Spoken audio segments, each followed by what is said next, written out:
95.5 R&B and old school for the Lou. All right, peeps, what is up? It's your girl, Raina Ray. I am hanging out in the studio with my man, Major. I'm so excited.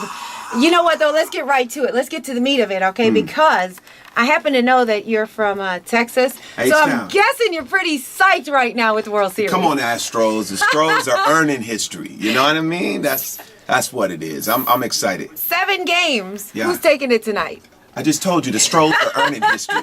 Did I have to repeat myself on the good things? Well, you should repeat yourself on the good things. That was my thing. That was my thing. I wanted to hear you say it again. Yeah, I'm super proud of the Astros. It was crazy because growing up, it was all Astros, and then the team kind of like faded on me when I went to college, and so the Red Sox got so much of my attention. But moving to LA, I couldn't do Dodgers. I mean, I got love for all this supporting team, but it's Astros. Well, that means it's really crazy for you right now, Dodgers versus Astros. Oh, all day. Like they're looking at me like, you really gonna wear that? And I'm like, yeah, bruh. Don't hit me. I bet you're having some really interesting conversations with your friends too. Yeah, I am. But I mean, when amazing is amazing, who really argues that? I mean, people may talk, but nobody can really argue that. Coming from somebody who's musically amazing, I bet you know all about musically amazing. I appreciate that. I wanted to ask you a question. I knew you grew up in a really large family. 10? Yeah, I grew up in a blended family of 10, yeah. Yeah? How do you think being in such a large family forged who you are and helped you be the man that you are today? It showed me how to make my voice heard. Because you imagine eating food, when it's cooked and everybody's eating and you want seconds, eat quickly. Because whatever's left is going to the person that's ready to eat the next portion.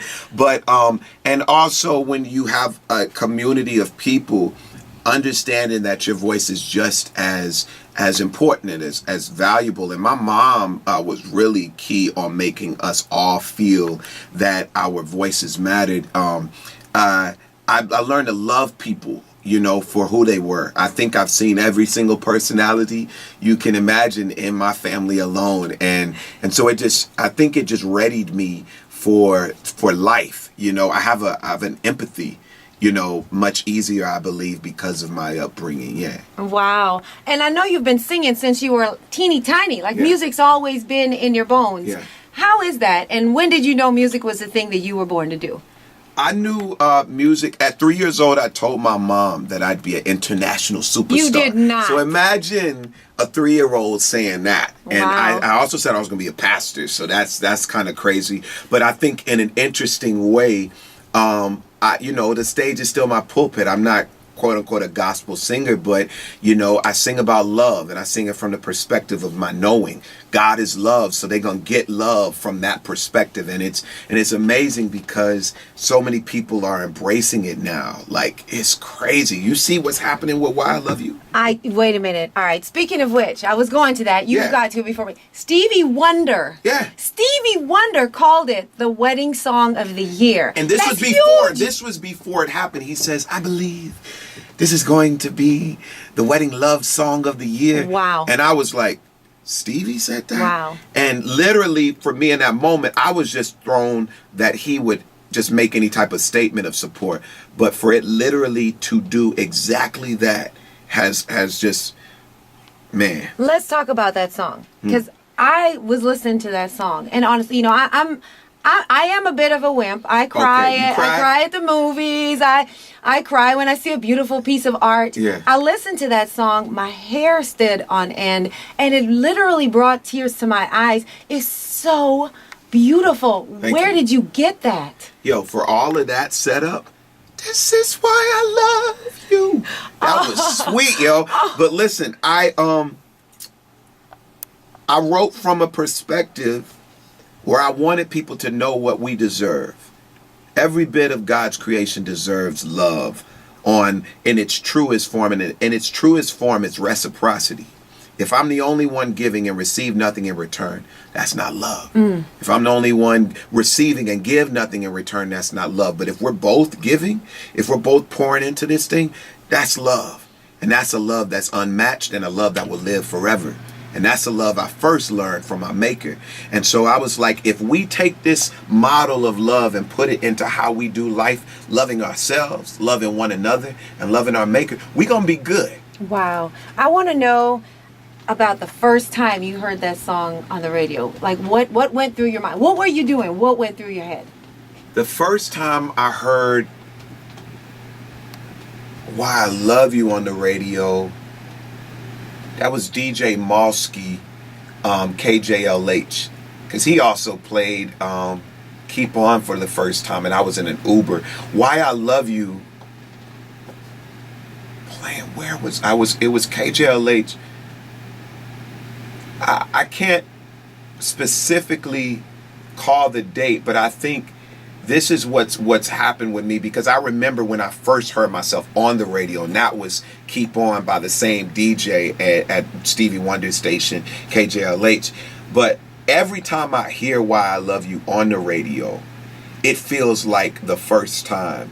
Like I can't get used to it. Like it's surreal. And my beautiful supporters, which I love, they tag me when they hear it on the radio, almost as if they're on this journey of winning with me, which I want them to feel that. But it's amazing because like I dreamt this thing and it's unfolding before my eyes. Like I'm in it. Wow. Yeah. Wow. That's got to be surreal. Surreal all day. That's got to be surreal. Now, I hear that you credit Harmon Samuel with helping you find your musical voice. Talk about how you hooked up with him. Harmony Samuels. Harmony. And crazy enough, that's his real name.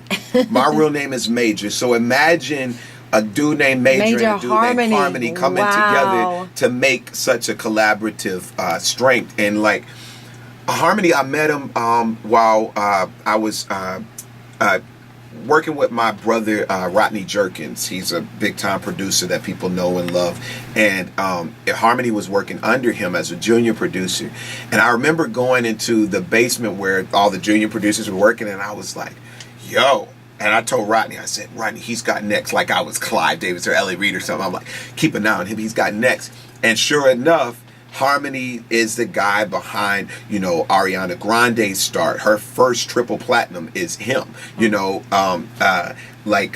When Jesus Say Yes, that's Michelle Williams, and like all these great tracks. And we finally connect at church, at One Church. Shout out to One Church. And he didn't know that I sang, because he thought I was some money man in entertainment. Most people think I got a little change. But I'm high maintenance. It's the hat. It's the hat all day. But yeah, so I end up connecting with him, and he was like, "Listen, I want to help you. I want to make music with you." And I was like, "Well, I'm with another team.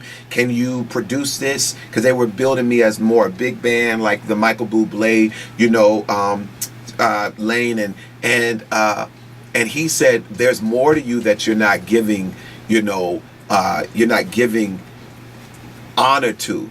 And so what I did was I stepped into the place of my greatest truth. He says the church is in you, soul is in you, classical is in you, jazz is in you, soul, R&B, it's all in you. And I'm like, yo, this dude has helped me find my sound. And now the world is embracing me for me.